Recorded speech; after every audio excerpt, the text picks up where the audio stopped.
everyone. My name is Jen Winters. I am a secondary English language arts teacher in Montgomery County, Maryland. And today I want to share with you all, my colleagues in the English language arts, 3 of my favorite interactive digital learning tools.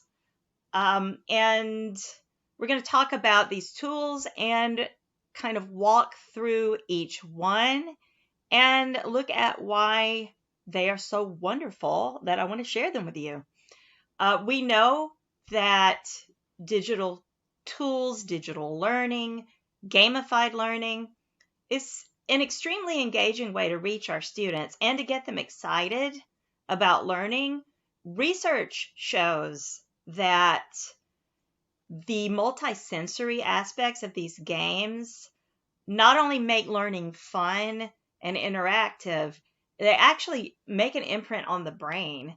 And that's one reason I like to use them. I do see anecdotal evidence to support the scholarly research that shows that these games not only are entertaining and fun, but they are real, robust learning experiences for our students. Also, teachers, you know that we're overworked, and we need all the help that we can get with planning, with gathering data, and then utilizing and analyzing and utilizing that data to improve our planning for our students. So the 3 tools that I want to talk to you about today are Edpuzzle, Quizizz, and Twine. I started using digital tools in earnest, as many of us did, during lockdown, during online learning, during hybrid learning. And when we went back into the classroom, I continued using them. I started using Edpuzzle and Quizizz during lockdown, and they're fantastic because they are lessons as well as assessments. So if students missed our synchronous classes, which many of them did, I could follow up with lessons that incorporated Edpuzzle and Quizizz, and they did have a fun, interactive, robust lesson, even though they were doing their class asynchronously.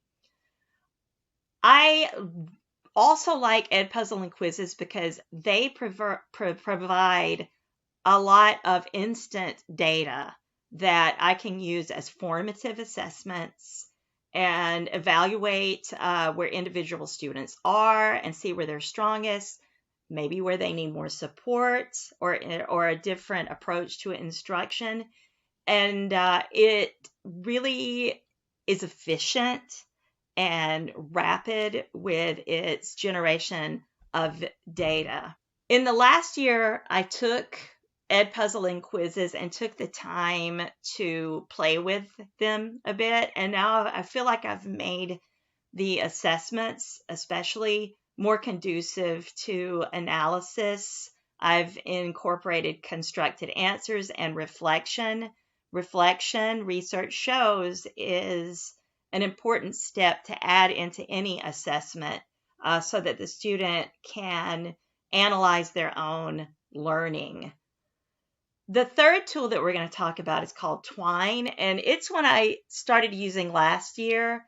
And as an English teacher, it is incredibly beneficial to students in analysis, creative writing, and also it's a fun, creative, interesting way for students to demonstrate their proficiencies, especially in comprehension, I have found. We're going to start with Edpuzzle. Edpuzzle is a video-driven platform for learning. As an English teacher, it's particularly helpful for me because I can take a written text, the actual page, and using Loom or another recording tool, I can show the text on the screen while I'm reading along. This is wonderful for students who have text-to-speech accommodations.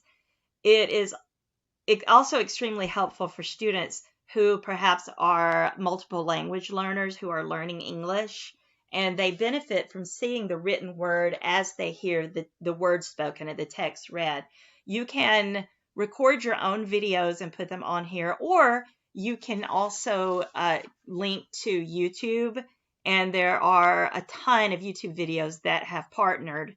YouTube partners with Edpuzzle, so you can use those videos. You can also link Edpuzzle directly to Canvas for those Canvas users out there, so that it will automatically send the grades into your gradebook on Canvas. I want to show you one of my quizzes that I put together. We're going to do this next week with my 10th graders. And I took a TED Talk video and I wrote questions. All of the questions are open-ended, so the students can't just click through. They actually have to construct the answers, and my instructions ask them to answer in complete sentences and provide evidence from the video. How about cost? Well, it's free. You get up to 20 video lessons for free. Beyond that, you do have to pay. And it is a little bit pricey. The great thing about Edpuzzle is that you can access other people's puzzle, and it's really kind of interesting to me because when I have to delete puzzles to make room for new ones, I can always go in and find other teachers who have used my lessons, and I can assign those lessons from other teachers. So that's a way to kind of work around the payment requirement if you go beyond 20 videos. At the same time, there are teachers that I work with who pay for it, and they say that it's well worth it. So that is Edpuzzle. Now we're going to move on to Quizizz. Quizizz is sort of like Kahoot, if any of you play Kahoot.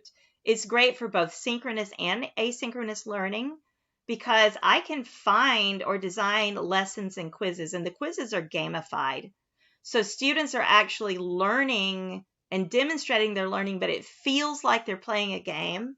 Sometimes I will do this as an activity in class. Here are some of my lessons and games that I use this in class as an activity. But you can also, let me show you, you can also start a live quiz, and then you can assign independent practice. So that's for asynchronous learning. And I use these sometimes if I get sick and miss a day of school. I'll assign this and send a note to the sub that students need to get on Canvas and do this. And you can see this is mostly multiple choice, but I did incorporate several constructed answer questions, again, so that students can't just click through. Quizizz is expensive. We have an account with my school, so we can access it through that, but it is expensive. Is it worth it? I think so. If not, if you don't have it in your school system, I do highly recommend that you get a campaign going and reach the, for the board or whoever is in charge of technology, because it's a wonderful tool. It's teaching and learning. Lastly, we have Twine. Twine is free. It's an interactive website where students can create nonlinear stories. And I use this for more creative assessments, and also when we have the days that I flip the classrooms and students do presentations of material. Here's an example of a project from last year. We were doing 1984. And so the students used Twine to create a computer game that was set in the world of 1984. And it's sort of like an old choose your own adventure book. And it's easy to play. You read through, and then you check your options. So we have questions, easy way or hard way, and students actually do presentation of comprehension of the material, but they also do literary analysis through showing that they understand the setting and the characters. Everything in this project had to be very true to 1984. And it's so much fun. The students enjoyed it ever so much. Twine is free.